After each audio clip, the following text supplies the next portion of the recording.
Okay. We'll still drop something cool you've learned or have done in the past week, and I'll read those comments after. So hi guys, welcome to the fourth week here at Myri-Ed with the Intro to Medicine class. Today we're talking about the digestive system. So our agenda for today is just, as usual, go over a basic overview, learn about the processes, see the major functions and mechanisms, go over the regulatory mechanisms, so kind of learning about the neural and hormonal controls, and then a bit about chemical digestion. So for the basic overview. So overall, its purpose is to break down foods we eat and then take the nutrients of whatever foods we eat to use it in the rest of our body. And the digestive system has many interrelationships with other bodily systems.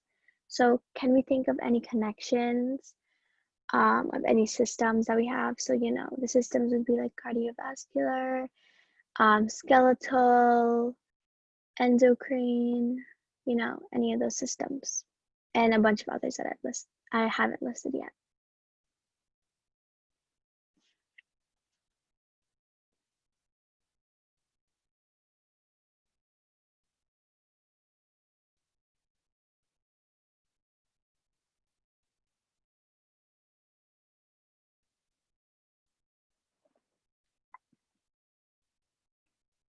Okay, since no one's answering, okay, so Jurira, so she said circulatory. So circulatory, so what would the connection be then?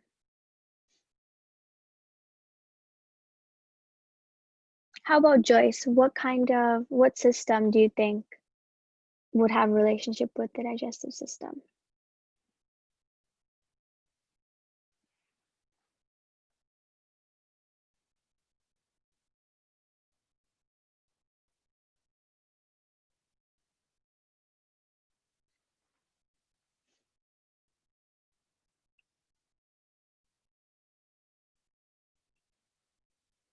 Okay, well, this question may have been a little bit tough. Kind of have to really know some about the other systems in our body. So Camilla said renal because it also takes care of waste. So technically, I believe that's like a subsystem of the digestive system, but you're on the right track. Okay, so hopefully this question is easier. What are some of the organs we know that help with the digestive process? So if each of you, so there's 1, 2, 3, 4, 5, 6 of you guys. So if you could all drop a organ in the chat.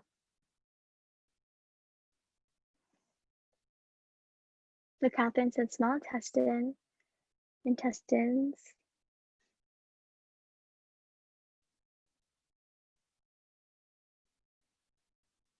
So those are very much one of the major organs.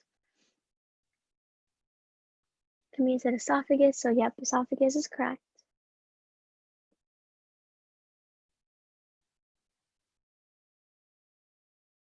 Stomach, yep, that's good.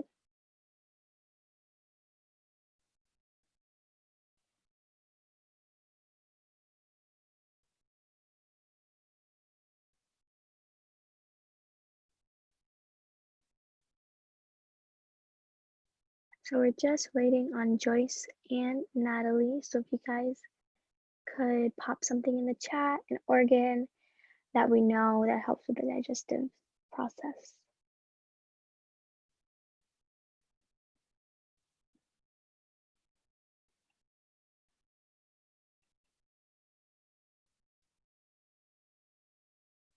Okay, so Natalie said bowel. So, so yeah, I guess bowels is like the same thing as like intestines.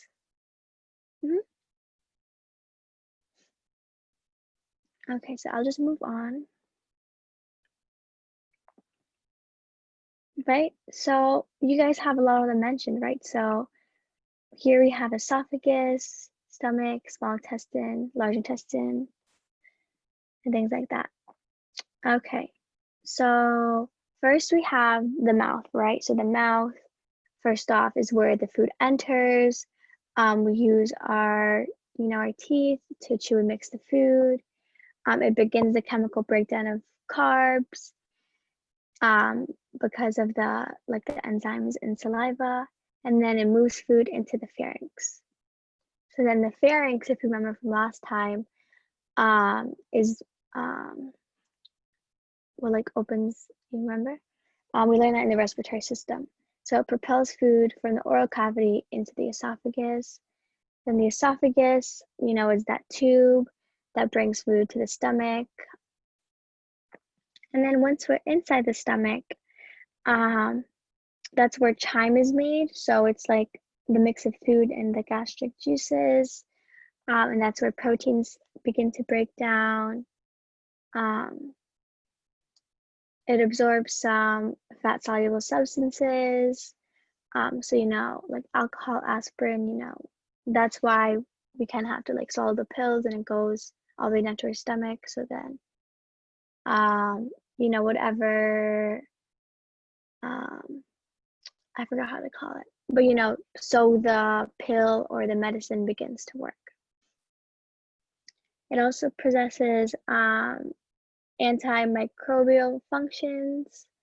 So, like sometimes, as you've probably seen or maybe heard someone tell a story about how they swallow something like a marble, or all those crazy stories when people swallow random things. Obviously those things are probably not clean.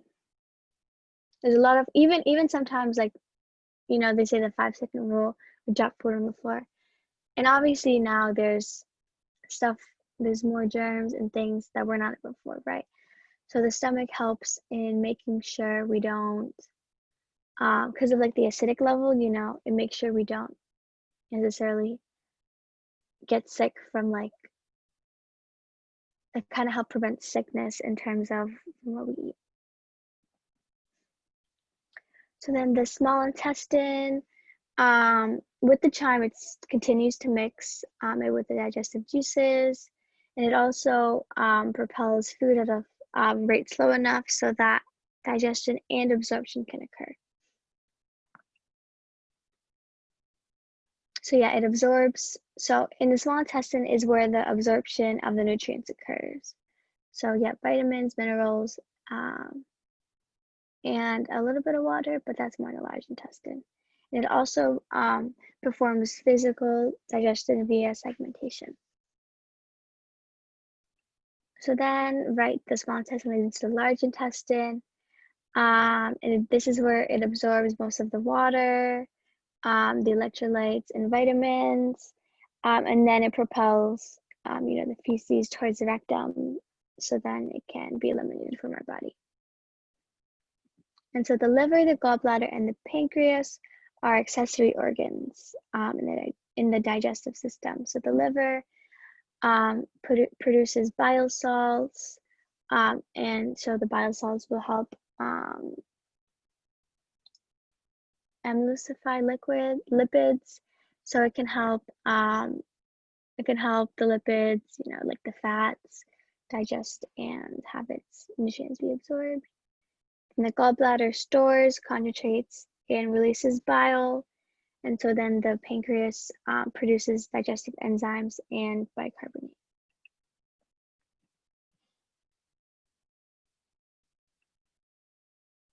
Okay, so I just have some pictures. So here's just kind of a diagram of the digestive system. So now we have the esophagus, this long kind of pink tube leads to a stomach. And you can see then it goes into the small intestine and then into the large intestine, into the rectum.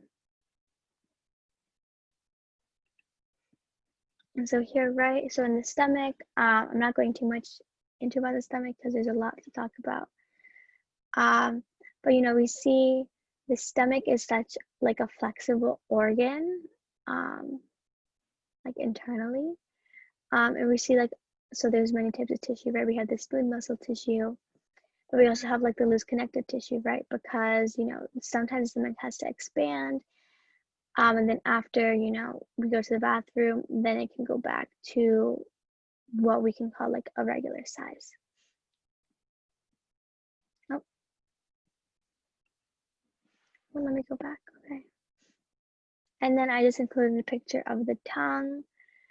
I don't know, I thought it was kind of cool. I never really seen a tongue this way. The tongue is kind of like the beginning of this entire process. So I think we kind of see, the stomach or the intestines as like the superhero of the system. But I think the tongue is a very big player because, if we don't use it, if we don't really use our mouth, we can't even begin the process. Okay, so some of the connections with the other systems. So the cardiovascular system, so it supplies the digestive organs with oxygen and nutrients from the blood.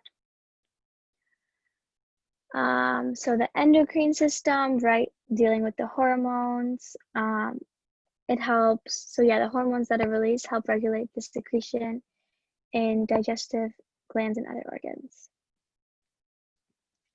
Okay, and then sorry if I butchered this name. Integumentary, so like talking about the skin stuff, protects digestive organs and synthesizes vitamin D.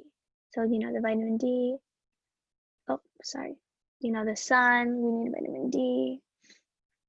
So then the lymphatic system prevents the entry of pathogens in vessels, transport lipids to the bloodstream. So the lymphatic system is part of like the circulatory, which someone said before, and then the immune system. So the muscular system, so here is where skeletal muscles support and protect abdominal muscles. The nervous system, so we have sensory and motor neurons to help regulate secretions and muscle contractions. So the respiratory system provides oxygen, removes carbon dioxide. The skeletal, bones help protect and support organs, kind of like keep them in place. And then the urinary, it has a conversion of vitamin D to an active form for absorption. So is there any questions?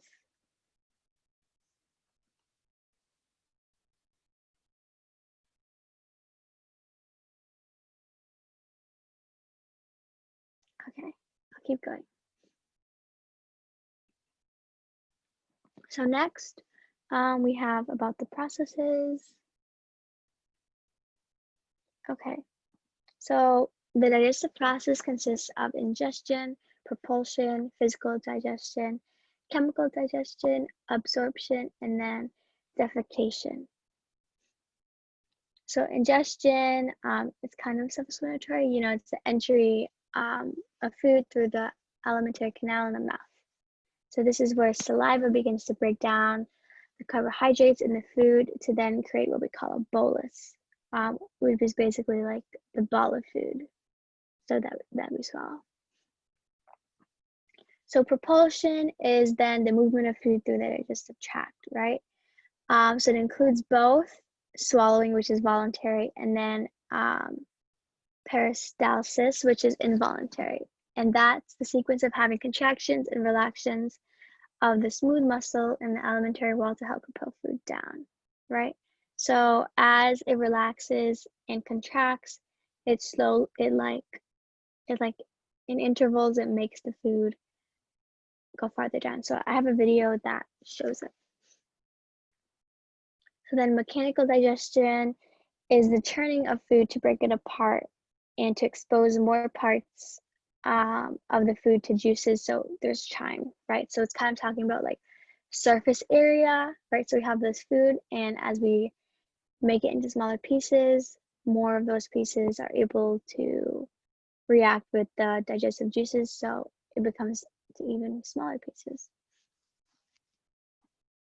So the contractions from segmentation is what breaks up and mixes up the food that we have in our stomach.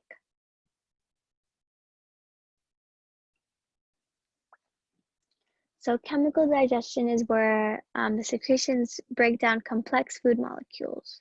So they may contain water, many types of enzymes, acids, or some salts. And so then absorption is the passage from the intestinal lumen through mucosal cells into the bloodstream. So basically, right, this is where the nutrients are just absorbed. Because that's kind of why we eat food. Besides it tasting good, it's good for our body because we need the good stuff like the nutrients and the vitamins to come from it. And then defecation is when the undigested materials are going to be removed from the body as feces and waste. So, here's just another picture. In the other diagram, we didn't see the pancreas because it's kind of behind everything.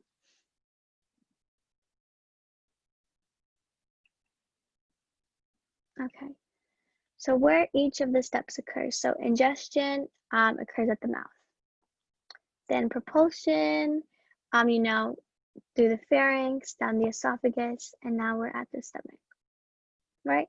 So in the stomach, there's mechanical digestion, as well as in the small intestine and in the mouth, because chewing is technically like mechanics, like physical. So then also, we're still in the small intestine, that's where chemical digestion occurs, right? So the absorption of nutrients, and absorption overall just occurs in the intestines because, in the small intestine, in the large intestine, that's where water is absorbed.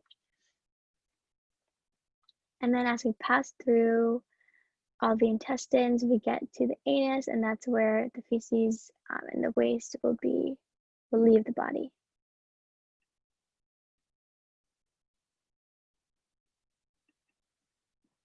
Okay, so here I have a video that kind of shows, let me just put my computer sound, that kind of shows, the process in action. Let me play. This information is for educational purposes only. It is not intended to substitute for professional medical advice.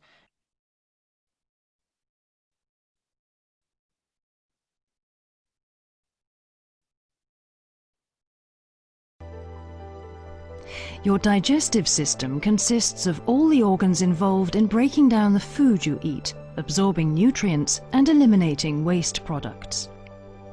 When you take a bite of food, your digestive system is activated automatically.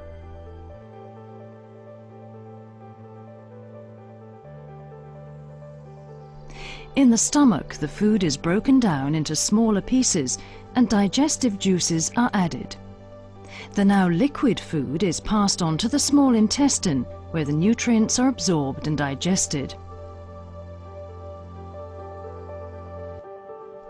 In the large intestine, also called the colon, water and salts are absorbed, causing the waste products to become firmer and turn into stool.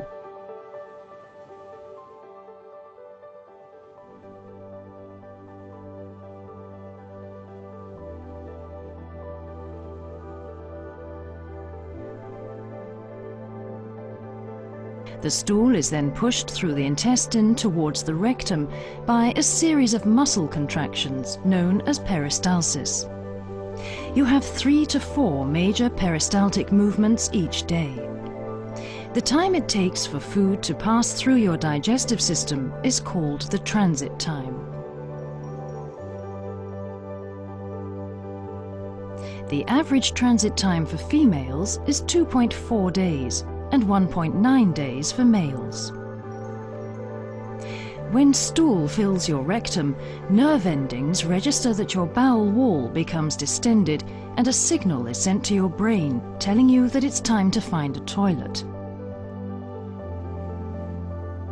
At the same time, your internal sphincter relaxes by reflex and stool moves down towards the anus.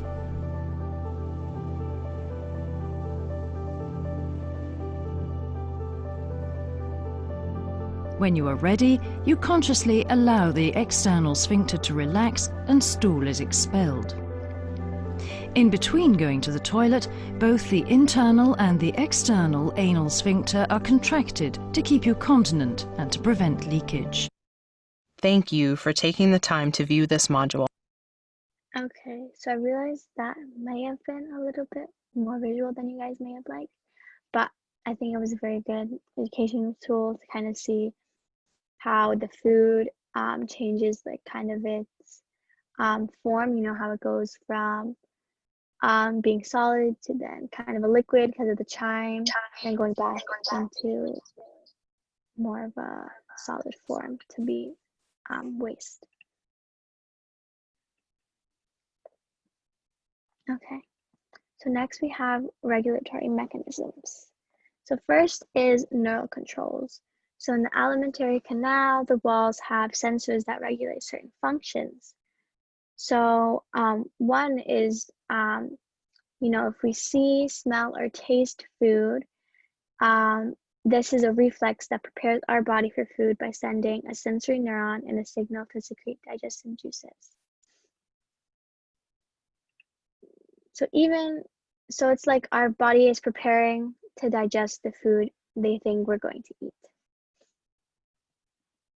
And then an example also is if the sensors notice food presence, the stomach begins to expand to make room for that food. And here I just have a split up picture of a neuron. So we have, here would be the dendrites where the signal is received, the nucleus, then we have the pathway where it travels down. There's a lot that goes on with this at like the molecular level. So like, I believe it's sodium and potassium, like the ions being passed, so the signal travels down, and then we have the axon terminal, right? Because with neurons, the signal passes down, so there'll be like another neuron right here to then collect the signal and continue to pass it down. Okay, so now about hormones, right? So there's many hormones that are involved, and do you guys know of any of the names? Or just make any guesses of any hormones you heard of?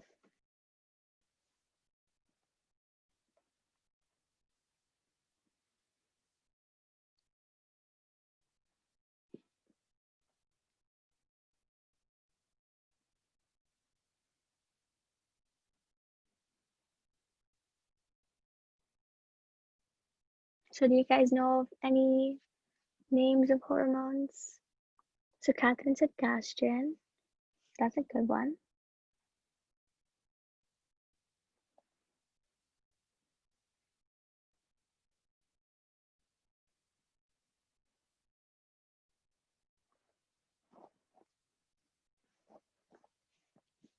So if the rest of you guys could drop something in the chat, that'd be great.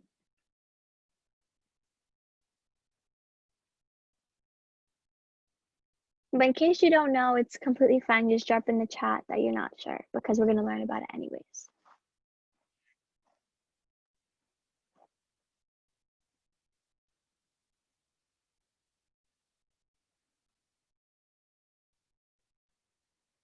So she said secretin. So I'm not sure if I heard of that, but it has the tin at the end, so I'm pretty sure it's something.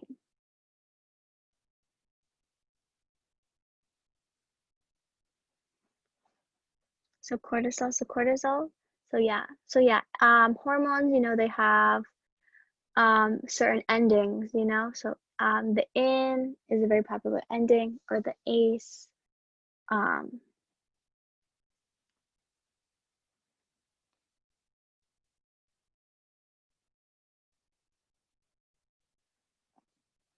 Okay.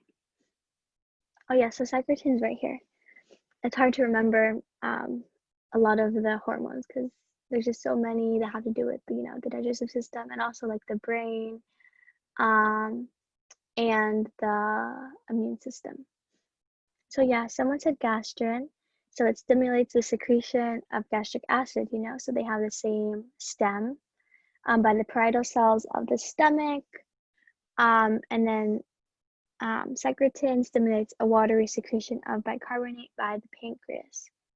Then we have cholecystokinin, cholecystokinin. Cytokinin is something with plants. And it stimulates, so this stimulates the secretion of pancreatic enzymes and bile from the liver. So then we have gastric inhibitory peptide, and it slows gastric secretion and gastric emptying, right? So this is really important because we would not want to be going to the bathroom 5 times a day. I mean, for like going to urinate, you know, that's normal because we should always be drinking water. But you know, having our waste, as I said in the video, for girls is about 2.4 days, and then for males is about 1.9 days. So it's good that it takes some time because I don't think it would be very useful to be having to go to the bathroom more times than I already do. And then we have endocrinocytes, sorry. And they're basically specialized epithelial cells that secrete the hormones, right? So this is kind of like the big guy out of all of this because this is directly with the endocrine system, which controls hormones.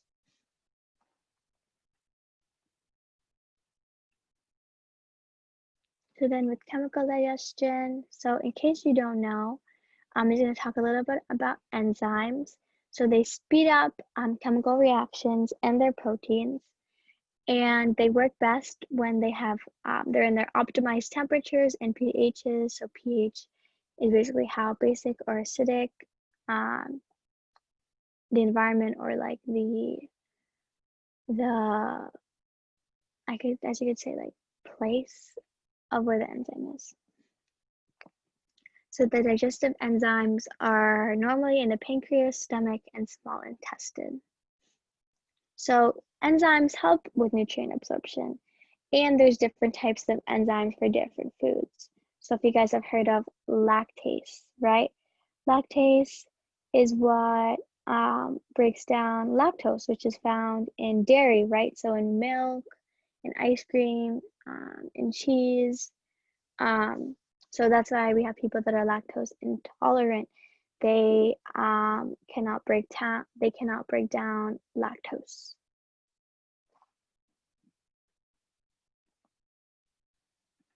Okay, so before we talk about how they break down, can we name the macromolecules? So there's 4 of them.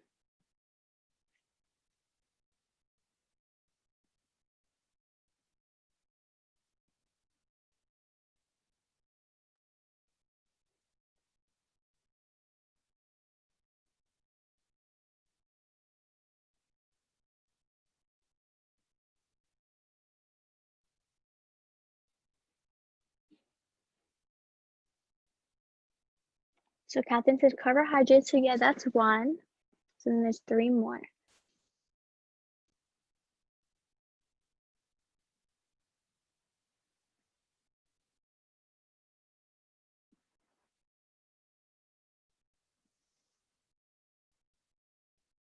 Lipids, that's correct. Lipids, so we're just missing 2. Proteins, and now we're just missing the last one.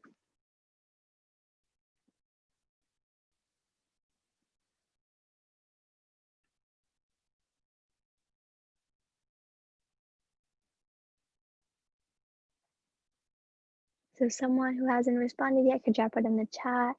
The last one makes up DNA, makes up RNA.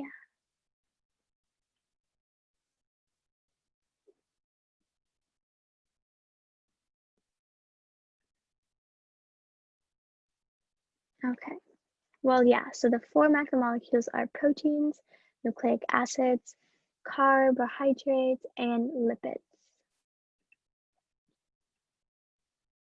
Okay, so HCl, so that's hydrogen, and chloride. I'm not sure what that, I don't remember what that creates.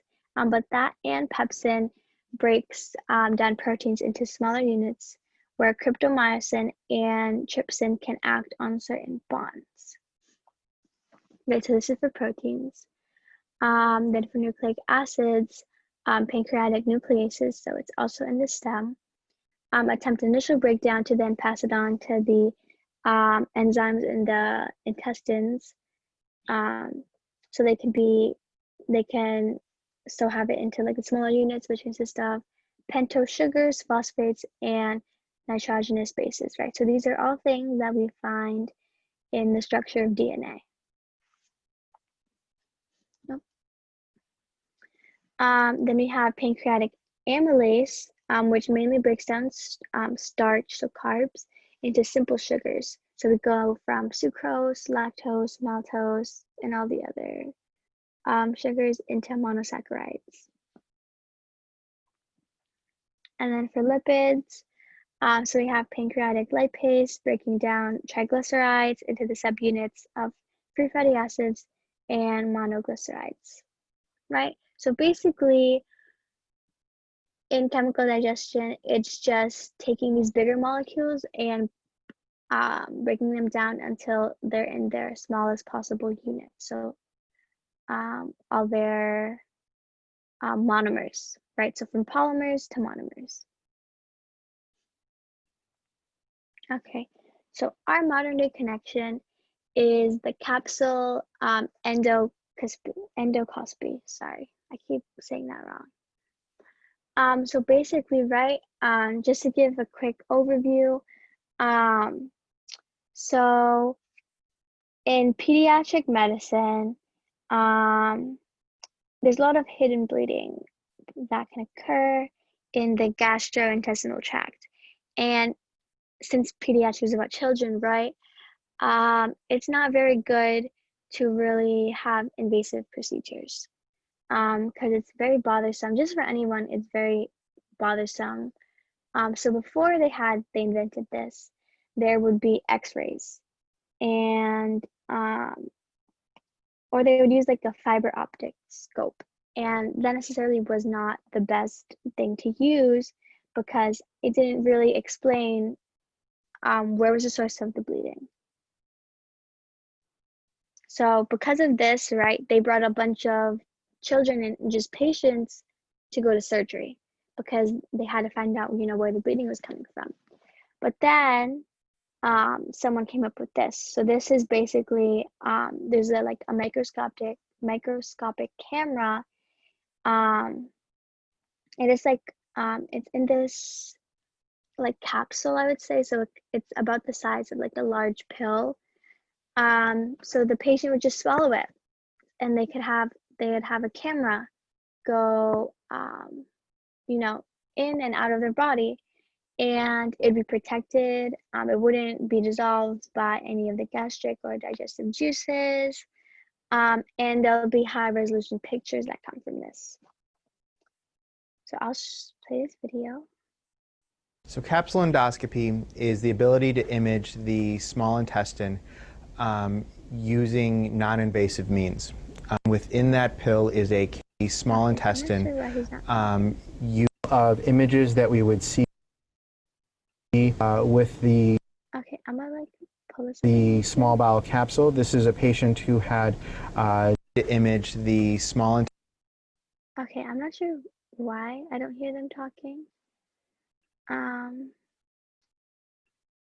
So capsule endoscopy is the ability to image the small intestine using non-invasive means.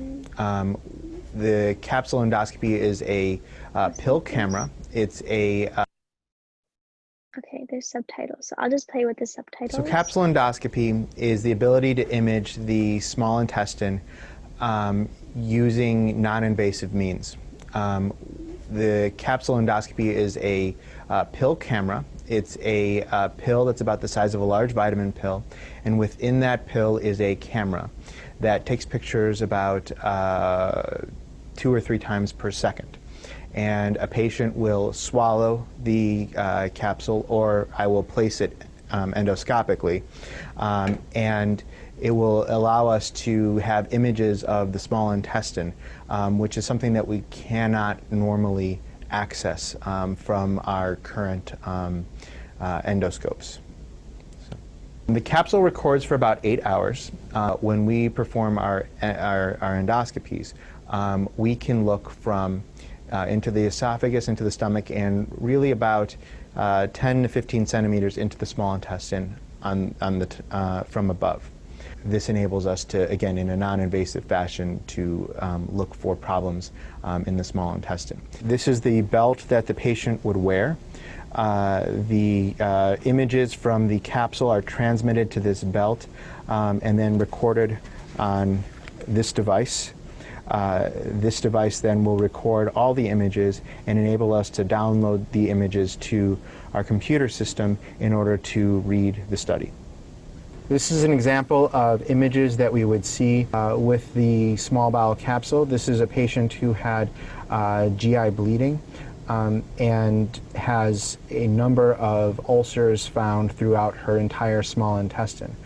These ulcers that we can see right here are evidence of damage in her intestinal wall, and this is something that could not otherwise be seen in this patient. We can place a capsule in a child as low as 10 kilograms, or about 20 pounds. Children who are too young to swallow, we can introduce the capsule in the course of an upper endoscopy to allow the capsule to go directly into the small intestine. This technology is it's a better option for people of all ages. It's not a substitute for colonoscopy. It's not a substitute for an upper endoscopy. The reason it's not a substitute is because while it is diagnostic. Okay, so I'm gonna end the video here. So hopefully on your own time it works. Because I just quickly played it on my phone and it did work. So I think maybe if you guys, when you guys look at the presentation, it'll work and you can hear the sound. But we're already at 10, we're already past 10:40. So thank you guys for coming. If you have any questions, you could just stay back and ask them. My email's there if you have any questions, and Myri-Ed's website in case you want to sign up for other classes. There's a few new classes advertised on the Instagram.